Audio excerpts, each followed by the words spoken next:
the keeper of the moon's grains.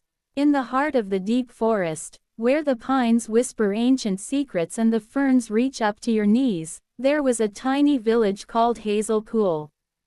And in this village lived a girl named Lena. Her hair was the color of ripe wheat, and her eyes were like two forest pools, deep and full of quiet curiosity.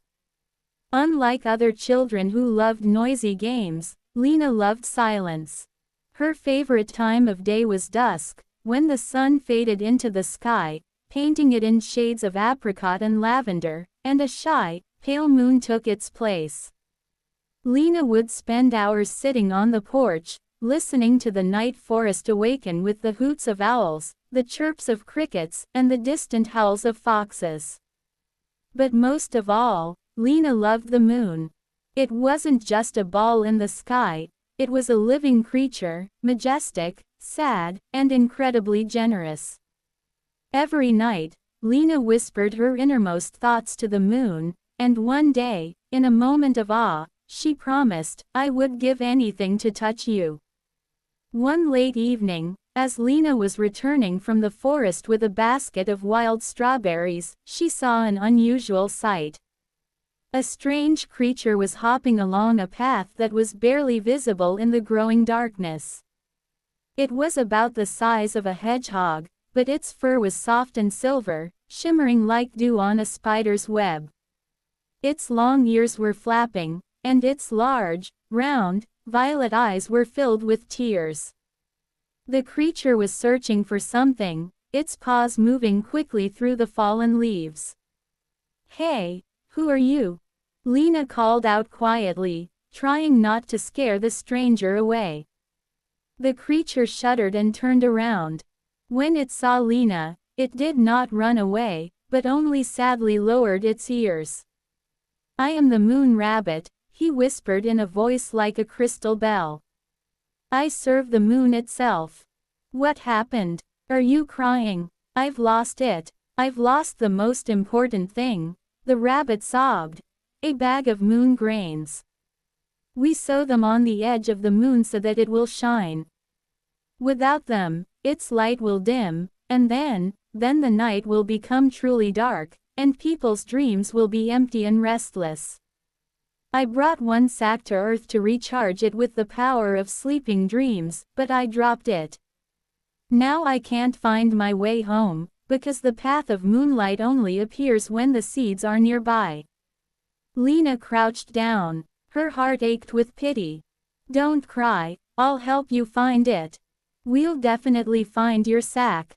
She lit a small flashlight, and they set out to search.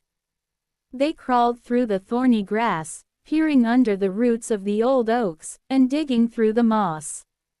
It might have been an hour, or maybe two.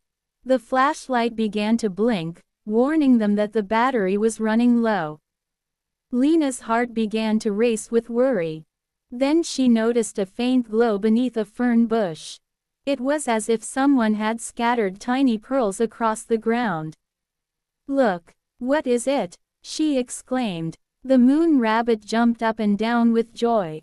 It was them, the moon seeds. But his joy quickly turned to horror. A huge, fat badger came crawling out of a nearby hole. It snorted when it saw the shiny seeds, and, thinking they were something tasty, it quickly started licking them with its long tongue. "No, stop," the rabbit pleaded. "That's not food." But the badger just looked at them in surprise and continued what he was doing.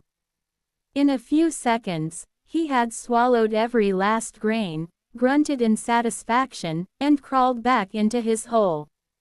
The rabbit froze. His violet eyes were filled with such longing that Lena wanted to cry. "It's over," he whispered. "The grains are in his belly. I'll never get them. The moon will go out." Lena hugged the small, trembling creature. She couldn't let the night lose its light. "Wait here," she said firmly. "I'll figure something out." She ran home. All the fairy tales and stories she'd ever heard were running through her mind. Suddenly, she remembered her grandmother's old saying, To wake up from a deep sleep, sing the quietest song you know.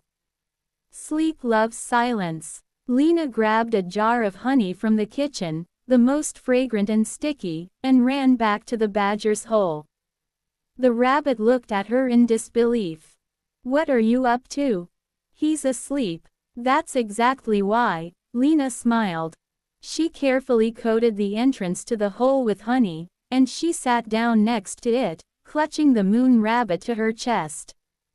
And she began to sing. She didn't sing words, but rather a soft, lulling melody. She sang of the rustling leaves, the coolness of the night wind, and the twinkling of distant stars. Her voice was as light as moonlight. Maybe 15 minutes passed. Suddenly, a loud snore came from the burrow. It was Badger, not just asleep, but in the deepest, sweetest sleep imaginable. And as we know, when someone sleeps very hard, their dreams sometimes become real. A thin, silvery thread emerged from the burrow. Then another, and a third. They intertwined in the air, forming a light, glowing cocoon. It was Badger's dream materialized. And since he had eaten the moon seeds, he was dreaming about the moon. Inside the shining cocoon, right at the entrance to the burrow, there was a whole and intact velvet bag filled with moon seeds. The rabbit squealed with delight and carefully, so as not to wake the badger, picked up his precious burden. "Lena, you've done it. You're a true magician." At that moment, the pouch in his paws burst into a blinding white light. The light poured onto the ground, forming a wide, flat path on the path that led straight into the sky, to the moon itself. This was the path of the moonlight. "Come with me," Rabbit said excitedly, holding out his paws. "Luna will definitely want to thank you." Lena, holding her breath, stepped onto the shining path. Her feet didn't sink, and it felt as if she was walking on a firm Milky Way. The forest remained below, and the rooftops of her village became as small as a thimble. They ascended higher and higher until they finally reached the surface of the moon. Lena expected to see a dusty desert, but instead she was surrounded by an incredibly beautiful garden. The silver grass was soft and springy beneath her feet, and flowers made of crystal and light were scattered throughout the garden. The air was filled with a quiet, ethereal music. As they approached, the moon herself appeared. She was tall and beautiful, with long hair that flowed like the Milky Way, and a dress made of the night sky. "Greetings, child of the earth," said her voice, and it was like the music of the spheres. "My faithful rabbit has told me of your kindness and wit. You have saved not only him, but also the light of this night. How can I thank you?" Stunned, Lena could only breathe. I just wanted to touch you." The moon smiled, and her smile made the entire garden shine even brighter. "It's the most humble and purest gift I've ever heard. Reach out, Lena." Lena held out her hand. The moon blew on it, and a light, silvery dust fell on the girl's arm. "This is the blessing of the moonlight. From now on, you will be its earthly guardian. You will understand the language of the night, the whispers of the stars, the stories of the owls, and the songs of the wind. You will be able to help those who are lost in the darkness and guide them home." And, the moon added, "Every night when you fall asleep, I will send you the kindest and brightest dreams. But remember, this power requires wisdom. Use it to help, not for yourself." Lena bowed gratefully. She felt a quiet, peaceful light glowing within her. The moon rabbit led her back along the shining path, to the very threshold of her home. They said goodbye, promising to be friends forever. Since then, miracles have been happening in the village of Orakovomut. Travelers who get lost in the dark forest at night suddenly see a soft, silvery light that leads them to a path. Children who have nightmares wake up to a moonbeam shining through their window, and then they sleep peacefully. And the elderly say they hear a soft, lulling music at night that soothes their pain. And Lena grew up to be the wisest healer and storyteller in the area. She never married or built a big house. She lived on the edge of the forest, and everyone who needed comfort, good advice, or just a beautiful bedtime story came to her. She knew the secrets of all the herbs, understood the language of animals and birds, and at night, her small house glowed with a soft, warm light, like a small moon that had fallen to earth. And every night, when she went to bed, she went to the window, looked at her friend the moon and whispered, "Good night." And in response, a familiar warm glow spread throughout her body, reminding her that the greatest magic is born not in distant lands, but in a kind heart that knows how to listen to silence and see light even in the darkest night.